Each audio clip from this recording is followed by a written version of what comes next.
Hello everyone and welcome to my CS24 channel. I hope everyone is having a wonderful day. Before we begin, please hit the subscribe button and give this video a thumbs up. The Curse of Oak Island recap.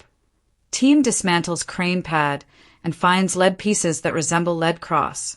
On the Curse of Oak Island this week, the treasure hunting team are under the gun to get their work done before the weather and time curtail access for another year. In the war room, Rick and Marty Lagina along with Craig Tester discuss their plans for Smith's Cove with an added sense of urgency. They have secured an extension to work on the cofferdam and must decide how to proceed in light of the results of the recent red dye test. The test was designed to locate underground flood tunnels, and Smith's Cove was the only spot where the red dye emerged. The men concur that they need to follow up on this occurrence, but how? They agree to take apart the 6,000 square foot crane pad from below which the dye appeared. Marty notes the team is absolutely running out of time, and also remarks that the usually indefatigable Rick is tired. Rick doesn't argue the point. At the Money Pit area, the S6 exploration continues. Vanessa Lucido of ROC Equipment tells the team that there is nothing new to report, while geologist Terry Matheson relays that the wood and rock previously found at the 101 feet level could have come from the 1861 Shaft 6, which directly connects to the Money Pit shaft. The most significant discovery was a piece of hand-cut oak timber, the kind that was reportedly used to construct the Money Pit. In light of this news, Rick tells the team to take any new material to the wash plant, a large-scale sorting plant near Smith's Cove. At the wash plant, crane operator Billy Gerhardt informs Rick that he's found a possible pipe stem, pottery, and bits of glass amongst the Shaft 6 spoils. Rick thinks these finds speak to the fact that humans were in the shaft or in a tunnel associated with the Money Pit. Later, Rick shows these odds and ends to other team members who think that the pottery is similar to that found in borehole H8, located a mere 10 feet away, where evidence of what was believed to be a purported vault was also found. Do these latest finds indicate that the Money Pit is close at hand? When archaeologist Laird Nevin examines the Shaft 6 pieces, he renders a verdict that isn't exactly enthralling. Peering at one of the pottery shards, he notes it has a blue willow pattern, one used for a number of years, roughly 1810s to 1840s. Of the yellowed pipe bit, he says, this wouldn't be out of place in the 1870s to 1810s. Hearing Laird's news, Rick states they may have stumbled upon a little piece of history. Next, Laird examines a piece of red-bodied stoneware. He has not seen the striations on it before, meaning it could date earlier than the other finds, possibly to the early part of the 1700s. This is the sort of thing you're hoping for, he says. Could this stoneware but be definitive proof of human activity in the area prior to the Money Pit, circa 1795? Rick is hopeful, stating that it's the first real aha moment for Laird. Later that evening, Rick is called to Shaft 6 for a meeting that could not wait for daylight. Geologist Terry Matheson informs him that most of what has been brought to the surface is limestone sediment, fairly common to the area and not unexpected. At the current depth of 190 feet, this is a disappointing development. It means that the can has gone well below the presumed debris field where valuable clues or objects might have been found. Rick sums up the news by saying, I strongly advocate that we end the hole and move on to a new location.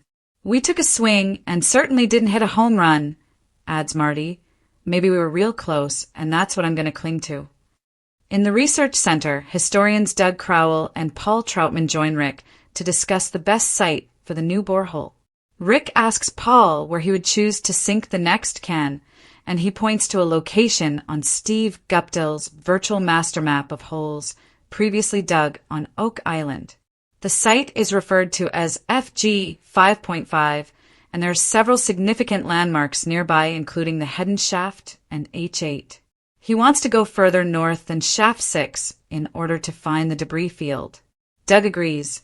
About the scant finds from Shaft 6, he remarks, the clues are questions, not answers, to which Rick responds, well said. Later, Steve Guptill joins the crew in the vicinity of where the new exploratory borehole will be sunk in order to help pinpoint a prime location. "We may find the chapel vault, we may find the money pit," says Rick. He then asks Vanessa to name the site for posterity, suggesting she name it after her daughter, Gracie. She decides upon GG1 in honor of her child and appears touched by the gesture. Meanwhile, metal detecting expert Gary Drayton and team member Jack Begley scour Lot 21, previously owned by searcher Daniel McGinnis. Is it possible he could have left behind money pit artifacts discovered centuries ago? Come on, something good. Jack yells when the detector beeps. "Woo-woo!" cries Gary as he pulls a piece of lead out of the ground. There is a decorative design along the edge. "Ooh, there's more," he says. "Oh man, this is interesting." When Gary puts the second find next to the first, he says they fit together like a glove, with a square hole smack dab in the middle. This discovery reminds him of the hole in the lead cross discovered a year ago at Smith's Cove, which dates to before the 15th century and is possibly connected to the Knights Templar. "This might be Holy Schmoly Part 2, he exclaims, and the men celebrate with a high five. Gary later tells the others that he believes the find is really, really old. Laird notices what could be decorative vines on the piece, which may be symbolic of the Holy Land or even the Tree of Life. Adding to the excitement is the fact that, while on an expedition 1 year ago in Dom, France, the team found what may have been Knights Templar carvings, including one of the Tree of Life, as well as a carving very similar to the lead cross found on the island. The similarities all around are enough that the team calls again upon Tobias Skowronek to use laser ablation to date Gary and Jack's find. The hope is that the two newest metal bits are indeed related to the lead cross. Gary thinks that the team will be pleasantly surprised. "It takes a lot to float my boat when it comes to lead," he says, "but this is different." "If there's a piece of metal, you'll find it," replies Marty. When Tobias tells the team assembled in the war room that the results could be a little bit different from your expectations, the silence in the room is deafening. He thinks that the find could have been an art object, as it shows evidence of cloisonne, a decorative technique that dates as far back as 13 BC. But the real shocker drops when he reveals that the lead isotopes in the find are identical to those of the lead cross. "Really? Wow," says Rick with tremendous understatement. Tobias confirms that the lead cross and the latest objects probably came from the same or deposit, dating to pre-15th century. At this point, grins break out all around the table as the incredible news sinks in. Tobias has just confirmed that all of the lead items he has tested for the team were likely mined in an area of southern France that has ties to the Knights Templar.